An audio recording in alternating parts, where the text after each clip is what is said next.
Hello everybody, and welcome to the second to last session of the new teacher orientation. My name is Stephen Briseño, and along with my wife Kayla, we are the intensive English coordinators for QSI Chaco. Kayla will be the coordinator for the lower elementary, and I will be the coordinator for the main campus and the secondary. So let's go ahead and get started. During this session, we will be talking about the intensive English program, what is it like, what are we doing, and what's my role? So let's get started. Our goals for today are the following. We're going to learn the situation of the international ELL student. What's it like for them? What's their situation? Okay? And we're going to learn what the intensive English program is like here at QSI. Some important vocabulary before we begin. IE is short for intensive English. ELLs is short for English language learners. These next three are the assessments that we use here. The DRA is the Development Reading Assessment, which we use to measure comprehension, reading abilities, speaking abilities, and so on.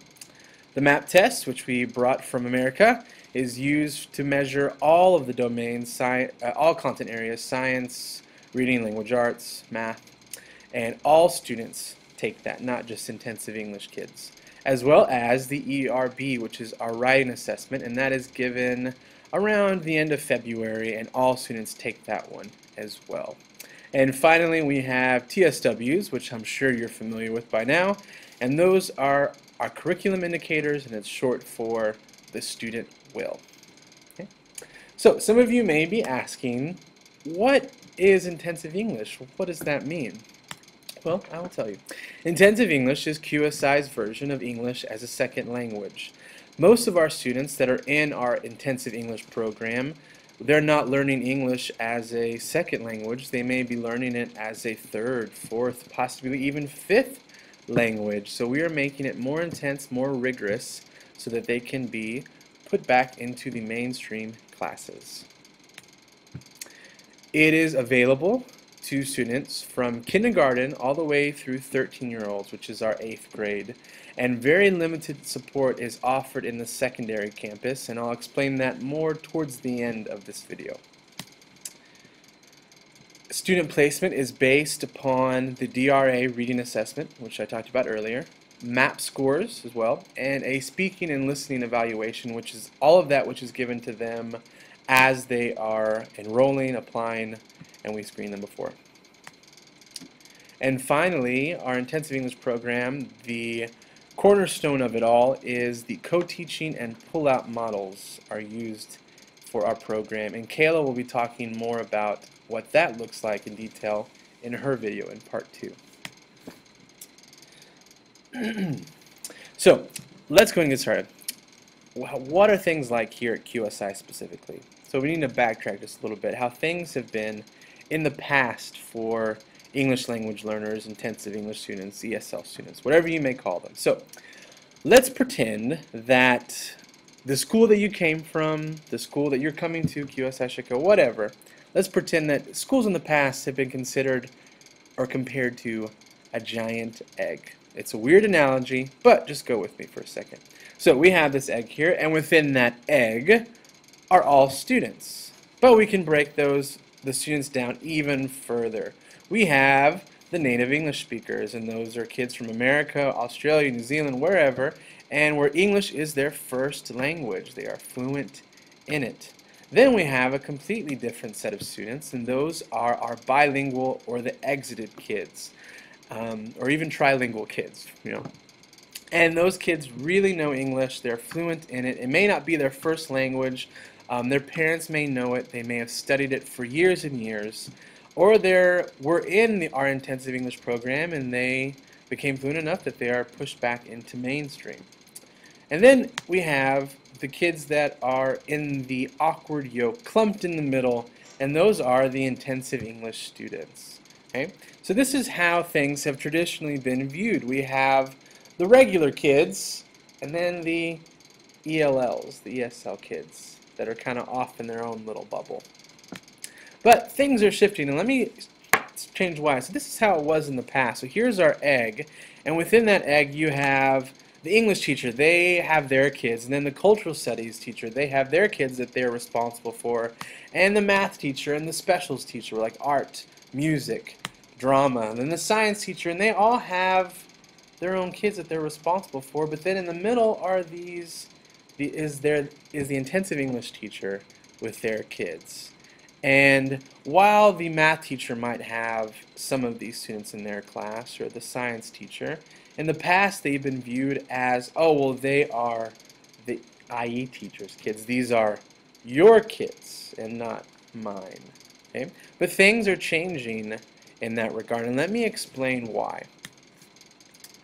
So, our students, ELLs, are actually working harder than almost any student, if you really think about it, because they are learning language and content. They're doing double the work. Let me explain. So here are our ELL students. They're dancing off into the middle there, and two things are going on with them.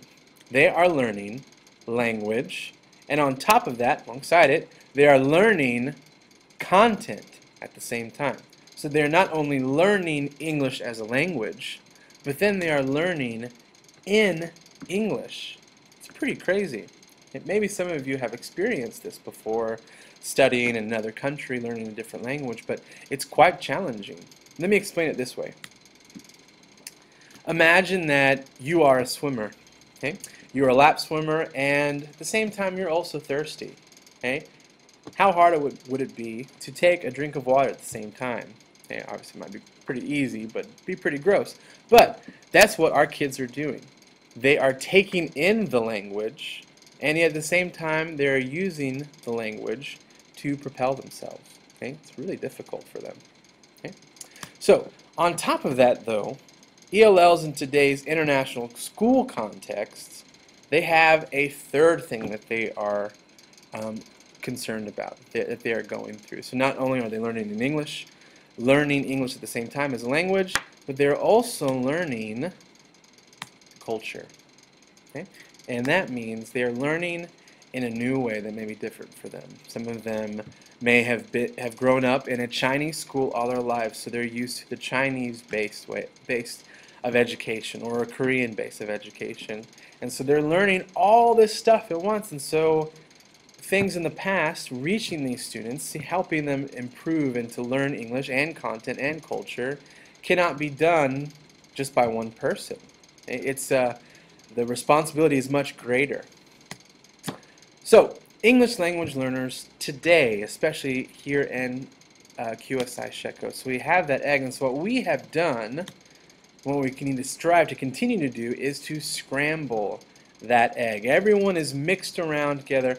Around 80% of our students, English is not their first language. So, we have students of varying degrees in everyone's classes. They may know a little tiny bit of English, or they may be pretty fluent, even though English is not their first language. And then the whole gamut in between. And they're not just the IE teacher's responsibility. In fact, they're everyone's responsibility, because they're in everyone's classrooms. Okay? So, what does this mean for me next year at QSI? Well, it's pretty simple. We are all responsible for IE students. In some degree, whether you're at the lower elementary all the way to secondary, you will have students that may not be 100% fluent in English. And they may know nothing, and they may know a ton. But you will have at least one student, I guarantee it, that is in some respect an IE student. So it is our job to teach them academic language, which is the content. Also, it's our job to teach them communication skills. How are they going to show us that they've learned that content? Then finally, we need to teach them a new set of expectations, a new culture that is different than them. So all those things going on, it is all of our responsibility. So, IE on my campus, what does that look like? So, you will have, if you are at the lower elementary, you will have Kayla as your coordinator. And if you're at the main campus or secondary, you will have myself. And we are there to help with assessments, help with placements of students, monitoring, giving you materials, strategies, to help reach your students, whether you are a regular classroom teacher or an IE teacher. We are there to help you and to support you reach your students. And finally, we will help with meetings with parents and administrators, voicing your concerns and advocating for you. On your campus, there will be roughly 2 teachers per grade level, except for the secondary. The main campus and lower elementary, forgot to leave that there, will have a combination of co-teaching and pull-out model. A quick thing about the secondary: if you're at the secondary, there is no intensive English program. There is one intensive English support class. The reason for that is we have found that intensive English students were having a very, very difficult time completing all the required credits in order to graduate from QSI with a diploma. And so this year we have been extremely rigorous and more strict, I guess you'd say, on the 13-year-olds that are moving on to secondary. They have to meet a certain set of requirements in order to make it to the secondary, in order to even survive academically. So if you are at the secondary campus, you will have students that may not be 100% fluent in English, but it will not be the same as in the other campuses. But I will, of course, be there to help you and support you for those students that are. Okay? So what am I doing specifically? I'm specifically going to talk about, if you are an intensive English teacher, this is what's up. You will most likely have the following schedule. We're still ironing out a few kinks, making sure that everything works, but this is most likely what will happen. You will be co-teaching a cultural studies or a science class if you are in the main campus. If you are the lower elementary, you are assigned to a regular classroom teacher. You will be with them. Also, you'll be doing a pull-out for reading and language arts, teaching those kiddos. And then finally, there will be an intensive English support class where instead of the students going to Chinese, they will be going to you for support, and that is an opportunity, a time for you to help them with vocabulary words in other classes, different content, helping them with reading skills, reading fluency, things like that. So, what's next? On Kayla's presentation, or in Kayla's presentation, she will be talking about the different co-teaching models, what they look like, strategies for effective co-teaching, what can you and your co-teacher do to make the most of your time and to be most beneficial for students. And finally, she'll be going over the IE benchmarks, which will help you to locate where a student is at and what you can do to help them and get them to the next level in your class.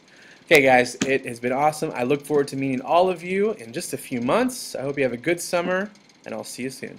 Bye.